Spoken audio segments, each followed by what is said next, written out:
Assalamualaikum. Untuk memulakan pembintangan kami ini, saya akan mulakan dengan memperkenalkan ahli kumpulan saya.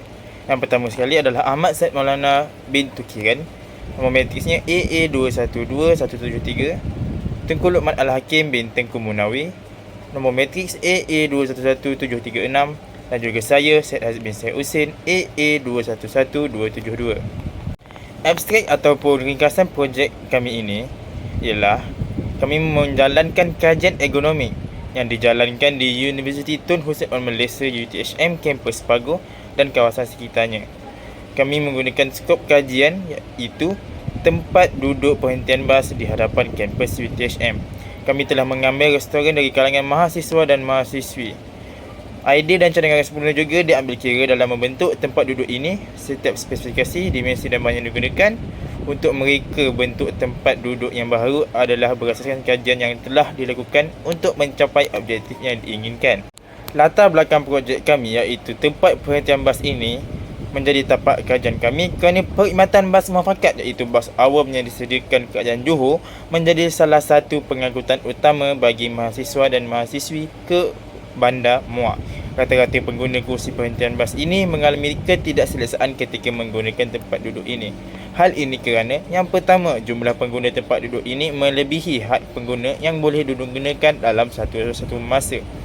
Yang kedua pula, pengguna meletakkan barang-barang di atas tempat duduk yang mengakibatkan tempat duduk menjadi kurang dan juga sempit. Seterusnya, reka bentuk yang dibina adalah tidak ergonomik. Sekali, pengguna yang menggunakan perhentian bas ini terdedah kepada cahaya matahari. Hai, Assalamualaikum. Nama saya Ahmad Said Maulana. Saya akan membentangkan berkenaan dengan kajian literature. So, terdapat beberapa konsep ideal yang telah ditemui daripada kajian-kajian terdahulu.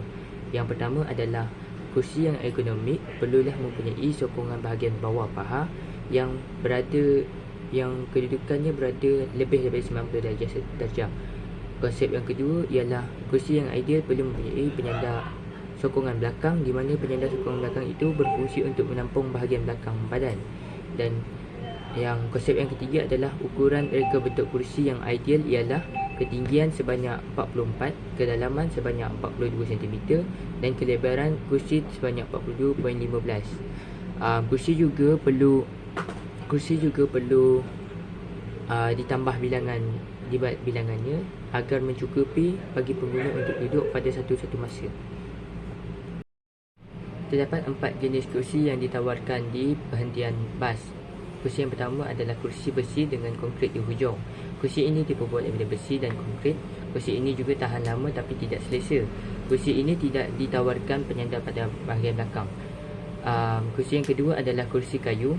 Kursi ini diperbuat daripada kayu, mempunyai penyandang dan hujungnya dibulatkan untuk keselamatan. Kursi yang ketiga adalah kursi konkrit. Kursi ini dibuat daripada konkrit sepenuhnya. Kursi ini tahan lama namun tidak selesa. Kursi ini tidak ditawarkan penyandang belakang. Kursi yang keempat adalah kursi sepenuhnya besi. Kursi ini dibuat daripada besi tahan karat. Kursi ini mempunyai penyandang belakang. Kursi ini tahan lama dan kursi ini juga dibulatkan pada hujungnya untuk keselamatan. Assalamualaikum warahmatullahi wabarakatuh. Sekarang saya akan teruskan pada analisis dapatan kajian. Kami menggunakan Google Form untuk mengetahui jawapan responden pada kami punya kajian. Soalan pertama yang telah ditanya pada responden adalah jantina. Melalui analisis kami, jantina lelaki menjawab Google Form ini adalah sebanyak 60.7% dan peratusan perempuan yang menjawab Google Form adalah 39.3%. Seterusnya, pada soalan kedua iaitu umur, peratusan tertinggi yang telah menjawab Google Form kami adalah dari umur 19 hingga 25 tahun iaitu peratusan 73.2%. Diikuti dengan umur 26 hingga 40 tahun iaitu mendapat peratusan sebanyak 16.1%. Seterusnya 5.35% peratusan pada umur 40 tahun dan ke atas dan 15 hingga 18 tahun. Soalan ketiga yang telah ditanya pada responden di dalam Google Form adalah, adakah anda berpuas hati dengan perhentian bas ini? Sebanyak 91.1% responden menjawab tidak berpuas hati dan 8.9% menjawab berpuas hati. Pada pendapat anda, apakah yang berlaku apabila duduk di atas kerusi ini? Soalan ini telah ditanya kepada para responden untuk membantu kajian kami. Antara jawapan yang telah dijawab oleh mereka adalah ruang yang sempit, iaitu mendapat peratusan sebanyak 17.9%. Yang kedua, tidak selesa duduk ketika cuaca panas.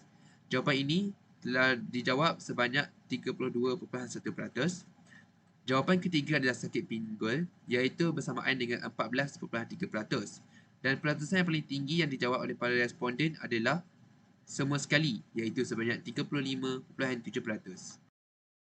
Soalan kedua terakhir yang telah ditanya pada para responden adalah, apakah cadangan penambahbaikan yang sesuai bagi mengatasi masalah ini? Terdapat 4 jawapan, iaitu memperluaskan tempat duduk perhentian bas. Mendapat sebanyak 12.5% jawapan dari responden. Yang kedua adalah menukar bahan pendapat haba pada tempat duduk.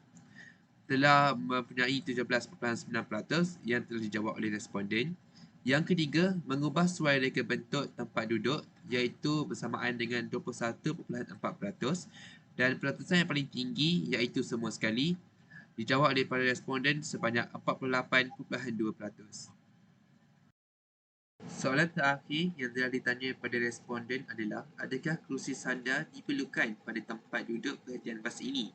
Kebanyakan responden menjawab ya, iaitu sebanyak 96.4% dan tidak sebanyak 3.6%. Rajah menunjukkan ukuran ataupun dimension yang pada kursi di perhentian bas yang telah direka bentuk semula. Penambahbaikan yang kami telah jalankan ialah, yang pertama, menambahkan saiz ruang tempat duduk kerusi dari segi lebaran dan juga panjang kerusi. Yang kedua, kami telah menukar reka bentuk kerusi ini kepada reka bentuk yang mengikut standard ergonomik. Hal ini akan membuatkan pengguna menjadi lebih selesa dan mengurangkan risiko kesihatan. Yang ketiga, menambah bilangan tempat duduk. Hal ini akan membuatkan lebih ramai pengguna boleh menggunakan tempat duduk ini dalam satu-satu masa. Akhir sekali, kami telah membesarkan lagi tempat teduh agar cahaya matahari lebih banyak dihalang oleh bumbung kami. Akhir sekali, saya akan teruskan pada bahagian terakhir, iaitu kesimpulan. Pengangkutan awam adalah merupakan pengangkutan yang penting bagi masyarakat sekeliling. Untuk menantikan kehadiran sesebuah kenderaan awam, bas, tempat berteduh amatlah penting sementara menunggu pengangkutan tersebut. Tempat ini biasanya dipanggil perhentian bas. Dalam kajian ini, kerusi ditekankan, iaitu medium yang penting bagi sesebuah perhentian bas bagi semua golongan masyarakat seperti pelajar, warga tua, wanita mengandung dan orang yang kurang upaya. Terdapat pelbagai konsep, idea dan reka bentuk di perhentian bas yang dicipta untuk mencapai tahap ergonomik yang terbaik. Oleh itu, pelbagai aspek kedudukan anggota perlu dititik beratkan. Akhir sekali, kajian ini menerangkan berkenaan penambahbaikan yang telah dibincangkan bagi mencapai tahap ergonomik yang standard serta mencapai kepuasan hati para pelajar di Universiti Tun Hussein Onn Malaysia UTHM Paguh. Pertama sekali, menambahkan saiz ruang tempat duduk kerusi dari segi kelebaran dan kepanjangan kerusi tersebut. Hal ini kerana ruang tempat duduk yang lebih luas dapat meningkatkan tahap keselesaan pengguna semasa duduk. Reka bentuk ruang tempat duduk kerusi juga telah diubah menjadi rata agar dapat memberikan tahap keselesaan yang maksimum kepada pengguna. Oleh itu, dengan senarai masalah yang telah dikumpul dan dengan penambahbaikan yang telah diusulkan, dapat mencapai tahap ergonomi kerusi yang terbaik. Sekian, terima kasih.